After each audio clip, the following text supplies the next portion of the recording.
Happy Monday, everybody, or whatever day you're watching this. We're going to talk about some budget decks. I have 5 budget decks today. All of them are below 5,000 dust, above 50% win rate, bronze through gold, and yeah, we're going to go ahead and see how it is. It's a little wonky. We're getting some balance changes on Wednesday. Well, we'll hear about them on Wednesday, and then Thursday they will be out. And we definitely need some. If you've seen some of my previous videos in the past couple of days, I've been saying that there's like, I don't know what it is. I'm not seeing a lot of the cards from the new expansion be played out right now. So we'll see. Maybe the updates will be much, much better. I do not think we need to buff the current cards from the newest expansion. I think we need to nerf some of the existing cards, the Titans and some of the other ones, just to give these new cards room to breathe. I don't know, but as a budget, player, talking about budget decks in the video, I think we have some stuff, and there's a mixture of old cards and new cards or what have you. There's some good stuff. So going into it, Death Knight, you see it, Highlander, Corpsicle, and Rainbow. There's something there. Space Death Knight, 48.9%. So while Rainbow and Corpsicle and Highlander, I think 1 or 2 of the newest cards are in those decks. It's nothing crazy, and Space Death Knight is below 50%. Demon Hunter, Pirate's the only thing that's doing good. There is some situational things with Crewmate, which has a bunch of interactions with the newer cards. We're going to talk about it, but it's not being played too much. The popularity is not high. Again, I'm not seeing the new cards there. Druid has two archetypes, Taunt and Dungar, and that's it. And I don't think there's any new cards in there. Maybe 1. Hunter has Breakfast, Secret, Spell Token. There's cards for the new set in some of the Hunter decks. We're going to talk about the Amalgam Hunter. I love Amalgam Hunter. We're going to go over that. There's nothing else really for Hunter. Mage, you know what Mage is. Mage is nuts. Elemental Mage is the biggest thing right now, and Big Spell Mage is right behind it. If you look at the popularity, Elemental Mage, Big Spell Mage, this is the past 7 days. It's just the top 2 most popular decks in total, beating it out. Like, one's a total 15%. That's pretty huge. Going over, and there's nothing else for Mage. Why would you play anything else for Mage? Elemental, and they're super cheap. So Elemental Mage, there's like a ton of them right now, a ton of different deck types that you can play. Little bit differences here and there, but all below 5,000 dust, way below 5,000 dust. Paladin, Hambuff, Pipsy, and Flood. I don't see anything related to, there's no Librams. I don't see the Janai being very hot and heavy with any of these. They're just not winning games right now, so no one's playing them. Hambuff, you can play Hambuff like you were playing Hambuff before the expansion launched. It's almost like there's no expansion that did launch for Hambuff. It's just the same cards. Priest has a couple of options. Priest, the only reason we don't talk about Priest often is because it's just too darn expensive to play these. We try to get decks below 5,000 dust, and it's just not there. Rogue, we're going to talk about Weapon Rogue. There is a Weapon Rogue being played right now. It's at 50.9%. It is below 5,000 dust, but there's just nothing working for Rogue. Listen, it's all out of pocket type of situations. There's people that are playing and winning games right now in Legend with Rogue. It's just not hugely popular right now in terms of win rates, in my opinion, across all archetypes for Rogue. So it's in a weird place, but Weapon Rogue, there's something there. Shaman is amazing right now. We're going to talk about Burn Shaman, and we're going to talk about Asteroid Shaman. I did a specific Asteroid Shaman video where I played a few games, and the deck was nutty. And I wasn't a good player at it. I'm sure I made a couple of mistakes, and I'm sure that I broke a couple of things while I was playing. Maybe it's not a refined deck, but it's still a great deck to play. I'll link that video in the description. And then there's Elemental Shaman's pretty strong. Evolved Shaman is coming back. Coming back is a weird way of saying it. Never left, but it's a little expensive on our side. Warlock has Hand in Pain, and there's just nothing else for Warlock. When you're sitting there looking at a new expansion, you would think that there would be some sort of change to each one of the classes. It doesn't have anything. So Warlock players are playing hand, or they're playing Pain, excuse me, or Insanity dropped down a crazy amount. Hand, maybe there is something here with hand, but I think it's just way too expensive. I'm almost guaranteeing you it's too expensive. We're not talking about expensive decks. Below 5,000 dust. And then Warrior is Odin and Taunt is the only thing doing anything. Janai Warrior is at 39.3%. This is the last 7 days worth of data. So there's nothing there. Understand we definitely need balance changes. But let's go into the decks. All the decks we're going to talk about today, the deck codes are in the description below, of course. And if you like what I'm doing, please like and subscribe. All that fun stuff. Weapon Rogue is the first one. This is a 2,160 dust deck with a 58.1% win rate. It's not as high as it was recently. If we can look at the highest point was September 19th. It was at 3% popularity, and now it's really low, but the win rates are higher. It's pretty consistent at above 50% all the time, and really this is, you're trying to build out a deck, and we've talked about this before. Okay, the deck revolves around quick pick, getting as high up in terms of attack as possible, and then going ahead and using the ability to, after your hero attacks, to draw the card, what have you. Everything here is either damage to the face or damage, as well as create the weapon, make the weapon higher, or what have you. So do this right. You also want to grab Swarthy Swordshiner first and foremost to get that attack and durability of the weapon 3/3. If you run out of quick picks and you need to do something else, obviously your hero power would take precedent and you'd be able to do that. Dig for Treasure is able to draw the only pirate minion that's in here. Sharp Shipment, it's just work to build that weapon as high as you can, and then just keep on hitting your opponent in the face. Next up, Burn Shaman. So Burn Shaman is at a 59.6% win rate with 3,960 dust cost. And this one is, it's got a little bit of what we've seen in the Asteroid Shaman from what I'm looking at now. And I haven't seen this deck being played, but I'm looking at it. It's kind of the same thing if you think about it. First Contact. Summon 2 random 1-cost minions, overload 1. Okay, that's fine. If you're overloaded, discover a spell from your deck, so that's great. So First Contact, hit it first, and then you'll be overloaded, but then you'll be able to grab the Flow Rider, and you'll be able to discover a spell from your deck. Lightning Bolt. What does Lightning Bolt do? It does, it does what Lightning Bolt normally does. Miracle Salesman, so you can use that tradable snake oil to get something else from your deck.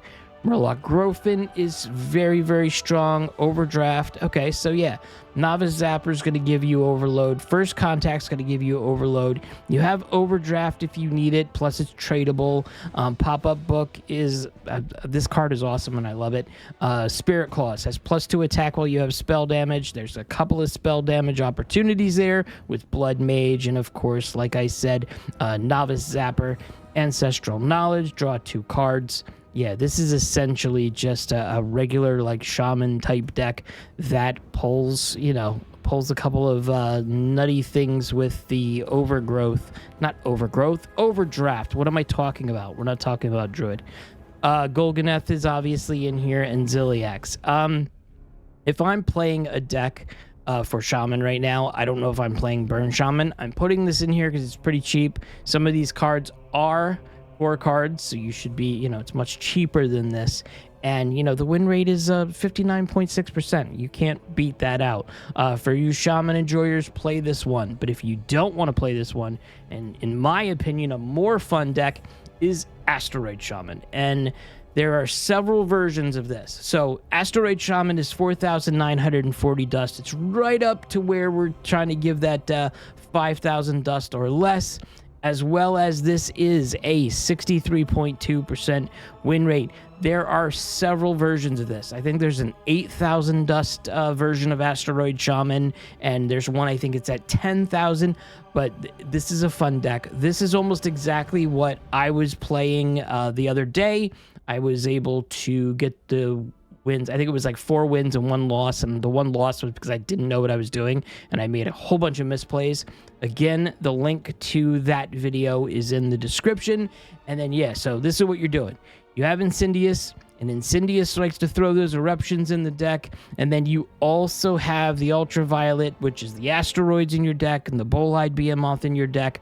Those are something that you're going to want to do. You want to, as the end game, throw out as many explosions, as many asteroids as you can, and then go ahead and just watch your opponent sizzle out of existence. Ethereal Oracle is probably in every deck that you've seen in the past week. This is going to draw you the spells to give you the opportunity to draw those asteroids and those eruptions. You have Meteor Storm that's going to do 5 damage to all minions and then shuffle those asteroids into your deck. And then, yeah, you keep things running, you keep things smooth, you keep things from getting punched in the face on your side, and then you go ahead and throw out those popped asteroids or the what have you. So one of the things is, if you have Shutter Block, use the Shutter Block deck in the description below. It's just amazing. This one is really good. You're not going to have like 20 of one and 10 of the other in terms of eruptions and asteroids in here, but if you get your opponent to like 15 damage and you're able to throw stuff off of their board, you have a very good shot of winning. And this is at a 63.2%. This is not like a 51%. It's pretty good. Again, mess around with it. You want to make sure that, you know, you have as many asteroids as possible. Shutter Block is awesome. If you can repeat the battle cries, those types of things would really help out. Now, Cactus Cutter, there could be some other things that you can add. Cactus Cutter, I tried 5, 6 games, 7 games, and I didn't use this once. That was cast this turn, gain +1, +2 in taunt. So you can mess with that a little bit, maybe throw yourself out there, something to repeat, maybe things makes yourself stronger. Maybe you could put something in that would absolutely help keep your board control, another spell or what have you. That's what I would suggest doing. I'm not saying it's terrible. It's just, I just played it and it was just useless every time I played it. Your mileage may vary. Okay. Next up, Amalgam Hunter. I love amalgams. I thought they were the best part of the expansion when that came out. And this is at a 55.9% win rate at 4,320 dust. And this is essentially, you're going to go ahead and you're going to try to get your amalgams as big as possible and, you know, buff them up like crazy. And then look, shuffle this into your deck. It keeps sending enchantments. So what can we do to our adaptive amalgams? We've got bananas we could throw at them. We can sit there and we can, let's see, we could do tracking, but we know what tracking does. Absorbent Parasite. This is amazing that it could go ahead and make it rush, and then it could give it the 3/1 because it magnetized to beasts and mechs. But, you know, the amalgam is everything, so you're good. Always a bigger Jormonger. Whether you use this on this one or Hollow Hound or what have you, it's good. And remember, it keeps everything. Bestial Menace. Give 1 attack to all minions in your hand, deck, and battlefield. You want to always mulligan for this as many times as possible. You want to get this out as quickly as possible, obviously. Messenger Buzzard. Draw a beast. Give minions in your hand +1/+1. Messenger Buzzard is amazing. Bird Watching. Discover a minion from your deck. Get all copies of it +2/+1. Obviously, you want the adaptive amalgam to be the one that you're discovering. Titan Forge Traps is amazing. Exarch Niall, which replaces your hero power with tracking. And the Discover card is amazing. The Discover hero power is amazing.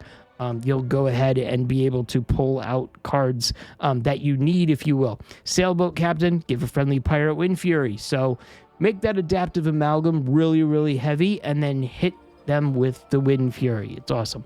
Trusting Fishing Rod will also be able to summon those adaptive amalgams from your deck when you need it. So that combo right there is pretty good. Alien Encounters. Who doesn't hate those skrunks or like those skrunks or what have you? I think they're skrunks. I could be wrong. The little creatures that are on this card, this is an amazing deck and amazing card. And if you're doing it right, you're paying little to no for, 2/5 beasts with taunt on the board. Leroy, just to close things out. Of course, you also have Hollow Hound, which gives you lifesteal if you need it, if you're running out of health. And then remember, it also damages minions next to whomever. And then this with maybe the always a bigger Jormonger. deals that excess damage. So heal yourself and then, you know, hit your opponent in the face for a lot of excess damage. It's a fun deck. I think there's much more room for refinement on this, maybe. It's pretty solid. It's really solid, but I haven't seen this out for a long period of time. Yeah, the popularity on this is really low, so it doesn't have a lot of action. But this could change because there's some good stuff going. All of these decks I would consider watching out for with the balance changes, and Amalgam Hunter would be one that I would absolutely watch out for. And it's 4,320 dust. You cannot beat that right now. Next up, last one we're going to talk about is Crewmate Demon Hunter. We talked about this right when it came out briefly for like a nanosecond, and then it just dropped. You can see this. Look, you can see this from the win rate. It was doing pretty good when it first came out, and then boom, it just dropped like the next day, 36%. But it's kind of moving up pretty solid. This is what we're dealing with. 3,640 dust, if I didn't say that, with a 51.7% win rate. This is not going to win you a ton of games, but it's going to get you, you know, maybe up higher than bronze through gold. What you're messing with is you're using Deirdre to do the crewmates, and you know what the crewmates do if they're close together. When you throw out the one, they all come out. They all have differences. So listen, you're just trying to flood yourself, your opponent with crewmates. You're doing Spirit of the Team. This one's a great card as well. It's stealth for 1 turn, and your hero has 2 attack on your turn. I like this one. It keeps it out as early as possible so you could do some damage. Astral Vigilant gives a copy of the last Tranai you played. You can do some fun stuff there. Battle Fiend, just something early on in the game. And then Through the Fell Flames with the finale is being able to give a minion a rush and a +1/+1. That's pretty good. Burning Heart, you know what that one does. Headhunt, deal 2 damage, you get a 4/4 crewmate with a random bonus effect. There's a lot of fun stuff there. Illidari Studies to just discover an outcast card.